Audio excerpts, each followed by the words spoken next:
virus lockdown, there's a shutdown of schools. I know there are people who ply their trade, and what they do is they actually pick up passengers in the morning, people going to school, people going to universities. Some of those are going to be very, very much affected.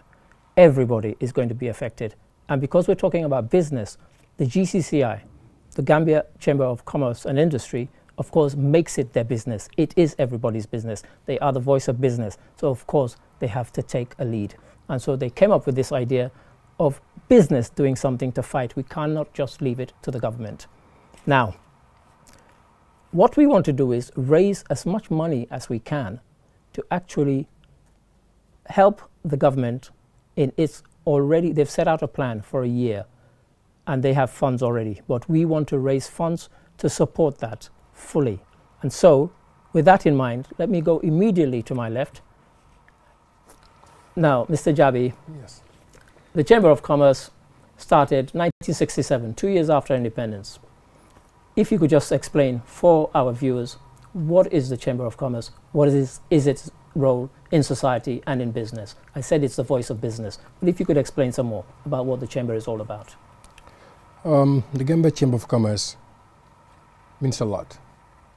It defines, and but to cut it short, it's a membership-based institution. Mm-hmm. We are not funded by the government. We're funded by our stakeholders. And as you said, it's the voice of business. It's a concern for businesses. Sure. This COVID-19 affects business, all kind of businesses. Sure. From our your statistics, 87%. Yeah. That's the whole country. Yeah. Right there. Quite. And our concern is continuity. We can't stop even for a day. Sure. So the Chamber of Commerce, in short, it's here on creating this platform. Sure. To get every Gambian here at the diaspora to contribute, to support, help our government in getting this, to pass through this period. Very difficult period. Sure. It affects big economies in the world, America, China, Japan. Oh. So definitely it's going to be, like you said, it's gonna take a while. Sure. So it's something that we'll be doing today, and hopefully Monday or upcoming days. Or in the future. In the future, inshallah. Now, Nyang, if I could come to you, of course the economy is going to be affected. I wonder if you could explain to our viewers some of the effects of the economy of this sort of shutdown. Good evening, viewers. Thank you for availing me the opportunity to be on this platform. And the first thing before I talk about COVID-19 is the reality of globalization. Sure. Gambia is part of the global economy, and we have seen that shocks that reverberate on the global economy will surely leave dents in our local economy in the Gambia.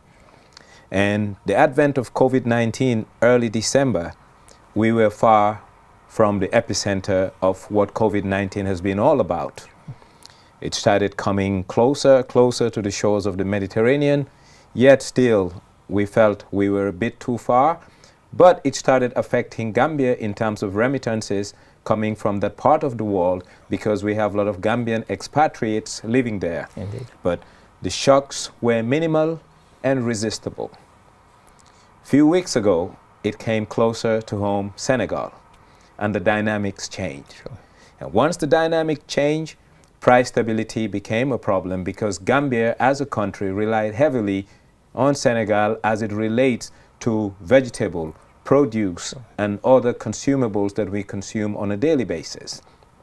Fast forward to a few days ago, it hit ground zero, the Gambia. Yeah. And all hell broke loose, and our economic order as a country has not only been tested, but it has gone through the strongest stress test it has ever gone through since 1965 as a country. Because economies generally thrive on one thing, it's called confidence. And confidence thrives on stability and predictability. Now the Gambian economic environment is neither predictable nor stable. Therefore, we are a victim of the global impact of what we call COVID-19. Sure. And the time has come for Gambians collectively to galvanize our resolve as a people, as a nation, know that the steering wheel is with the public sector, the government, and private enterprise must complement the efforts of the government to make sure that Gambia stays afloat, Sure. to make sure that the social nuances that may happen due to the impact of COVID-19 will not be felt by people on the lower stratas of society. And that's the responsibility of businesses, hence CSRs, corporate social responsibilities. Indeed. Thank you for that. Welcome. Now, I hope our viewers have got a brief introduction of why it is we're doing this. And what is it we're doing? Well, as I keep saying, we're trying to raise money. And that money, once you pledge, will go into a dedicated bank account, and it will be kept solely for this in terms of supporting the government's strategy that has been clearly set out. And the numbers are on the screen. So what we want you to do, once you hear more from us, is actually call those numbers and pledge. And essentially, we're saying that this is for business, but we know that this is being watched around the world. So wherever you are, if you are a Gambian or you care about Gambia, you can call that number and you can pledge, and pledge whatever you can, because there are many, many times when we say we can't leave the burden solely on the shoulders of government. Well, this is one instance where we all have a role to play, and we all have a chance to make our own contribution. So please look at the numbers on the screen and then use them. And if you want to know what the impact has been in other countries, about 4 hours ago, for the first time, Italy has recorded more deaths from this disease than China. China is where it started. Minutes before we came on this program, they had had 3,495 deaths in Italy. And remember, it didn't start in Italy. And that is a country that has a fairly robust health system. So if they cannot cope and they are having this sort of thing, you can get a sense of the impact. Now, in terms of business and stimulus, I looked at some of the figures from other countries today, and sometimes I had to read them 3-4 times to make sure I was reading the right figure.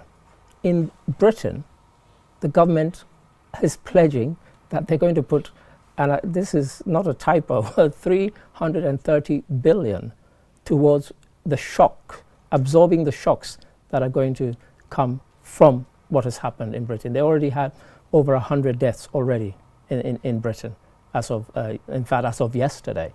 I didn't even bother checking the figure today. And so the British government is putting aside that amount of money. That's a lot of money. We, of course, don't have that amount of money. And so government here is doing its bit, but we have to do our bit. Now, if I can come back to you, the GCCI, Sajabi, how did you come up with this idea? Because this program that we're doing emanated from the GCCI.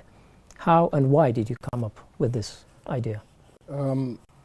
It's the idea has been to every Gambian's mind, but as the voice of the businesses, our stakeholders, our able CEO and the team at the GCCI and the president, during a board meeting, emergency board meeting, we decided that we need to engage the government. So while we are doing that, we realize funding this is the key. Sure. The government needs money. They have already talked to their partners. They have emergency plan already set, which they discuss with us, and then we propose to do our part, talk to our stakeholders, talk to the Gambian people. We are talking to every Gambian from here to Koina. Sure. No tribe, no politics. This is pure Gambian helping Gambia. Absolutely. So that's how we came up with the idea, and that's how we approach Mr. Njai, who willingly came on board and came up with more ideas. And there are other few people also, including QTV. Sure. And so it shows that it's something doable. Sure. Okay. There you have it, something doable. And something doable includes making a call to those numbers to pledge. And in a while, let's ask maybe the first person or organization to pledge. But before we go back to that, you made some very interesting observations there. Something like this, we've said the funds will be dedicated in a dedicated account. They will be spent judiciously, and it will be very, very much transparent. So people don't need to worry. This is not some kind of scam. Believe me, this is serious. And this is something that we all need to take very, very seriously. But in terms of some of the things that funds collected on a night like this or subsequent nights like this, what are the sorts of things that they could be used to alleviate? Generally, we are complementing the public sector, and the public sector means government proper, central government. Sure. Central government works through planning, and planning culminates into a budgetary process. Sure. So basically, the government of the Gambia has already created a budget of what to be spent sure. from January 1st to December end year 2020. And in that budget, they have a contingency plan. But that contingency is so minimal because things like COVID-19 is out of the scope and realm of any planner. Therefore, the types of funds needed are either going to be through donor support. Sure. And now we need to realize that the epicenter of COVID-19 is two of the most industrious regions of the world. Southeast Asia, Western Europe. And our donors, if you take the Arab world out of it, they reside mostly in Western Europe. That's our EU partners. EU, yes, indeed. So today, yes, it will be great for EU to intervene and help the Gambia. But I think salvation starts with self. Indeed. Before anyone helps us, we need to see what we can do for ourselves. Exactly. So this initiative is for Gambians, by Gambians, for Gambia. Indeed, indeed. So therefore, what we need to do now is to complement the overall efforts of the strategic plan set forth by the government in terms of making sure that a suitable place is, we have a suitable place as a quarantine station to have people in. We make sure that the supplies, because treating this or taking care of this or fighting this menace, you need consistent supplies. And we learn from countries like Italy. We've seen the shortfall of ventilators because at some point, the people who are affected by this virus are so weak, they cannot breathe on their own. They need ventilators. Another thing we have learned from situations in China and Italy is that after a while, the virus becomes an exponential effect. From 1 infected to maybe 7, 7 to 44, 44 to 129. That's infection. Then you start having mortalities. Mortalities can go from 1 to maybe 6 to 11 because Italy less than 4 days ago were only at 120. As of yesterday, they've reached the 500 mark overnight. I'm talking about a span of 24 hours. So we need to simulate as Gambia, not wishing for such a thing to happen, but have a contingency plan that's looking at the worst case. So that if the time arises, we will mitigate some of these and we may come out of it as a better nation. Yeah. And I gather that we are about to have some pledges. But before we do that, I think one of the things I need to point out is that we had I was going to say argument, a discussion in the office, because there was somebody was saying that, it'll be like Ebola, it'll be the poorest people who will suffer. And I then had to correct them to say, for example, in northern Italy, the doctor who was put in charge of the whole of the coronavirus mobilization for Italy has died of coronavirus. In fact, he died a week after he was appointed. And if we go back to Ebola, my own family doctor, who I'd known all my life, he died from Ebola. And so it's not about, it's attacking poor people, it's attacking, it's not going to touch the rich. The reason why the GCCI say it's everybody's business is because it is exactly that, including that of